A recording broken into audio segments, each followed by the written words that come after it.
Estamos con Federico Lezama. ¿Dónde te estamos encontrando ahora, Federico? En el medio de una muestra cultural, social, de organizaciones vinculadas a la discapacidad. ¿Tú sos coordinador de ese departamento?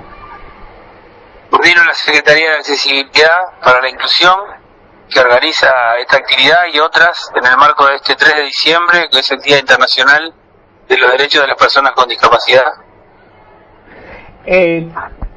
La consigna de este día allí en Montevideo, ¿cómo le han puesto? Bueno, los colectivos han marcado por más derechos y más democracia.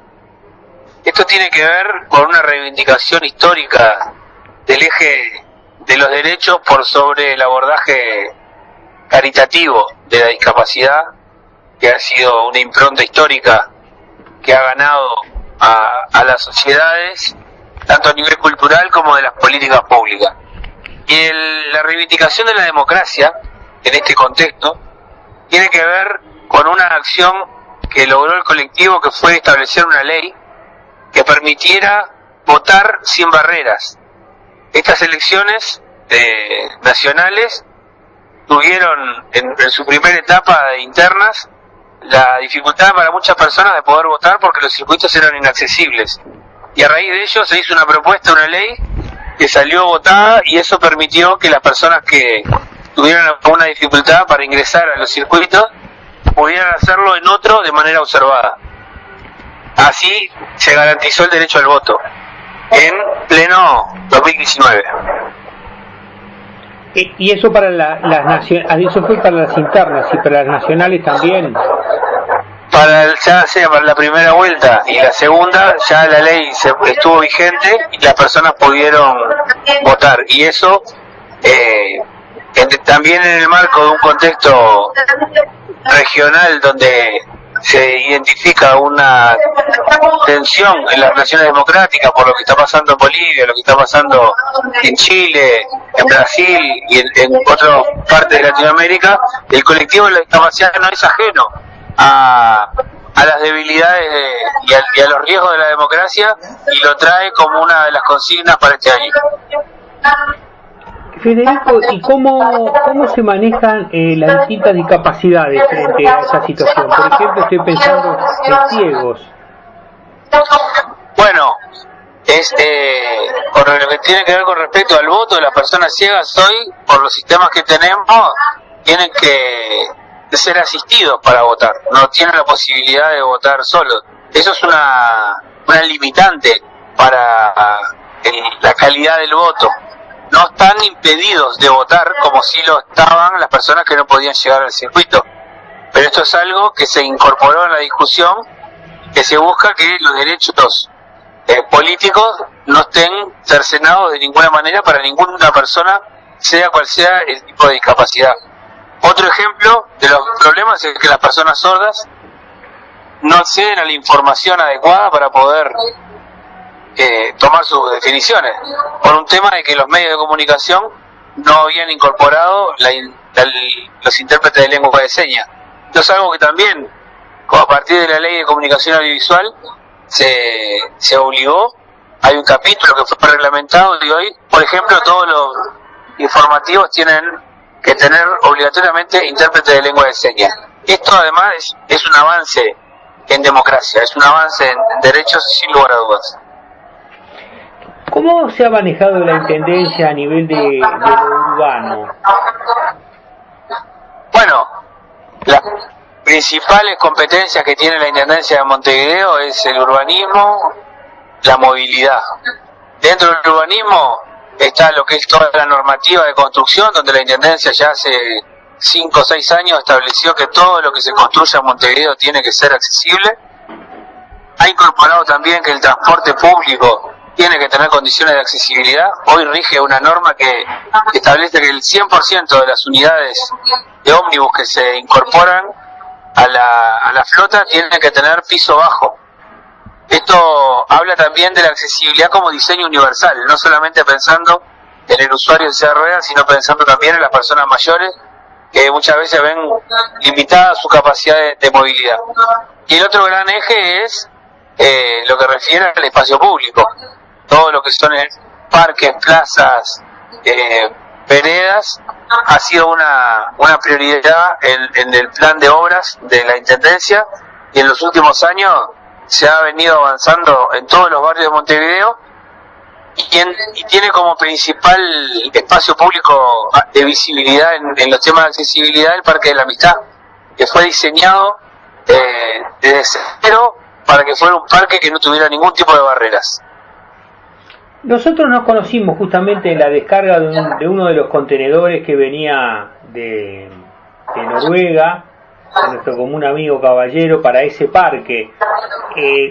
Eso fue un ejemplo. ¿Hubo alguna avance más en ese tipo de esparcimiento público para la discapacidad? Bueno, el apoyo del Hjälpemiddelfondet, que es una organización noruega en la cual participa nuestro compatriota Carlos, que siempre está pensando en el Uruguay, ha enviado más de 120 contenedores al Uruguay para distintas instituciones. Nosotros como Intendencia hemos venido recibiendo, ahora estamos recibiendo uno nuevo en estos días, para seguir equipando nuestros programas deportivos y culturales en playas, en parques, que haya equipamiento para que las personas con discapacidad puedan participar de esos lugares que son los lugares de encuentro de la sociedad. Y además la Intendencia de Montevideo contribuyó en lo que fue la creación del Centro Nacional de Ayudas Técnicas del Ministerio de Desarrollo Social, conjuntamente también con la UTU, para apostar a superar la situación de brindarle a las personas que requieren de ayudas técnicas aquellos implementos que nos donan de otros países y poder producirlo nosotros mismos. Allí tienen ustedes una fábrica de piernas, pies, brazos. Estaba trabajando con un equipo de cubanos. ¿Cómo va la marcha de ese centro? Bueno, ese es un centro que es conducido por el Ministerio de Desarrollo Social. Nosotros lo que hicimos fue contribuir cuando se creó, pusimos el espacio físico, colaboramos en su diseño, estuvimos acompañando. Es un proyecto que se viene implementando, viene creciendo, además de lo que son las prótesis, han incorporado también la fabricación de zapatos ortopédicos que son muy costosos en el mercado, y con la cooperación cubana ha venido consolidándose también un proceso de formación de capacidades locales para que una vez que esa misión se termine haya una capacidad instalada para poder seguir el proyecto y mejorar las condiciones, sostener la mejora de las condiciones de vida de las personas. Sin duda igual que es un campo que queda mucho por recorrer.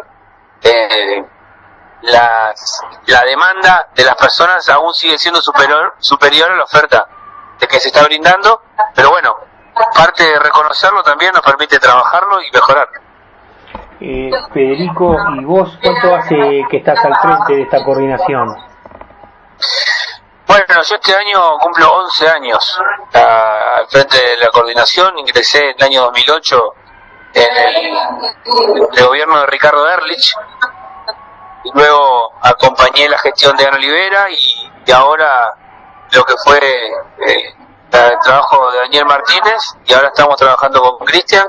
Estos años nos han permitido una continuidad en el trabajo, y bueno, hemos podido consolidar y hemos sacado de alguna manera, hemos podido superar la visión de la discapacidad como conjunto de buenas acciones a transformarlo en una lógica de transversalidad de las políticas departamentales. En dos ejemplos, claro. Uno es el primer plan de accesibilidad de Montevideo, que es el único a nivel nacional de esas características, que se presentó en el año 2017, y en el día de hoy instalamos el Consejo de Participación de Personas con Discapacidad, que es el que va a ser como espacio de referencia del colectivo para la implementación y el diseño de las políticas públicas que vendrán. O sea que hoy son los propios interesados los que de alguna manera aconsejan las políticas. Así ha venido siendo durante estos años, en un marco de diálogo permanente. Pero lo que hicimos hoy fue consolidar e institucionalizar la participación de forma de que ya no depende de la voluntad de diálogo de quienes estamos en el gobierno, sino que es una obligación institucional consultar y explicar de qué es lo que se hace en materia de discapacidad al colectivo. ¿Vos me podrías nombrar los nombres de estos colectivos? Ya, son más de 50 organizaciones que se registraron. Te puedo mencionar algunas que quizás puedan ser más conocidas. El Movimiento Vida Independiente, que reúne principalmente a personas que son lesionados medulares, usuarios de silla de ruedas. La Unión Nacional de Ciegos del Uruguay, la Asociación Down del Uruguay, la Asociación de Sordos del Uruguay también. Hay una gama muy importante de organizaciones que trabajan en la discapacidad, sobre todo con discapacidad intelectual, a través de talleres de producción, talleres terapéuticos. Hay también organizaciones de la salud mental. Es una gama muy importante. Hay algunos que también se organizan por las enfermedades raras que generan la discapacidad o la asociación de Parkinson. Es una base muy ancha de participación, además también de todas las organizaciones públicas que están también acompañando y participando en esta instancia. Federico, y volviendo un poquito más a tu historia, ¿a partir de qué te nombraron o te involucraste en estos temas? Bueno, yo me vinculo a la discapacidad desde la política, no tuve una vinculación personal, de una experiencia personal. Yo trabajaba en el Parlamento Nacional juntamente con Pablo Álvarez, que había sido electo diputado, que era el diputado más joven de la legislatura cuando el Frente Amplio gana en el año 2005, y yo integraba su equipo, y uno de los temas que se nos presentó a raíz de un ciudadano que nos vino a presentar una queja y una propuesta fue la discapacidad, y a partir de ahí empecé a interiorizarme y fuimos convocando personas, fuimos generando redes, y llegó un momento que me volví un militante orgánico de la discapacidad. Al principio de esta nota hacías una observación acerca de algún movimiento privado que genera alguna limosna. ¿Me podrías contar un poco políticamente cuál es esta diferencia entre lo que hace el Estado y lo que promueve esta organización privada? Yo creo que el enfoque caritativo tiene una predominancia cultural muy importante con respecto a la discapacidad. Aún se expresa en algunos organismos del Estado o en la historia de las políticas del Estado. Un ejemplo es, en la década del 90, el proyecto de acción solidaria que era impulsado desde la propia Presidencia de la República. Eso expresaba una concepción donde la discapacidad no debía ser atendida como el derecho de las personas a participar de la educación, de la salud, de las políticas laborales, sino que tenía un sesgo caritativo de que había que ser solidarios aún desde el Estado. Esto en los últimos años ha tomado mucha fuerza en las campañas de Teletón, que en su estrategia de financiamiento había centrado la comunicación en un enfoque de muchas veces cayendo en la lástima, cosa que generaba mucha movilización en la sociedad, y eso generaba también un apoyo económico, pero lesionaba el enfoque de derechos porque instalaba en el imaginario de las personas esa idea de lástima. Creo que esos han sido dos instrumentos muy fuertes de construcción de subjetividad que en los últimos años, sobre todo a partir del año 2006, cuando se aprueba en Naciones Unidas la Convención de Derechos Humanos, ratificada en Uruguay en el año 2008, viene revirtiendo ese enfoque en lo normativo, en lo conceptual, y eso poco a poco va permeando las políticas y obviamente en nuestro quehacer desde la institución pública como es la Intendencia de Montevideo hemos jerarquizado y hemos sido muy firmes en el enfoque de derechos por sobre este enfoque y esta concepción caritativa. Federico Lezama, te agradezco mucho estos conceptos en el día 3 de diciembre, que me recordás de nuevo cómo y por qué esta fecha. Esta fecha fue establecida por las Naciones Unidas hace más de 30 años en conmemoración de movilizaciones del colectivo de la discapacidad y de avances de planes de acción mundial que instalaban un nuevo enfoque, y bueno, se ha consolidado como el momento de reivindicar y visibilizar los derechos de las personas con discapacidad.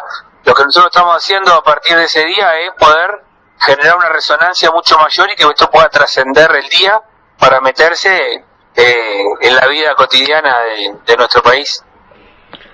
Desde nuestro programa de radio acá en Buenos Aires, de Fogón y Fogón, te agradecemos mucho, Federico, la nota, y bueno, ya nos estaremos cruzando por Montevideo nuevamente.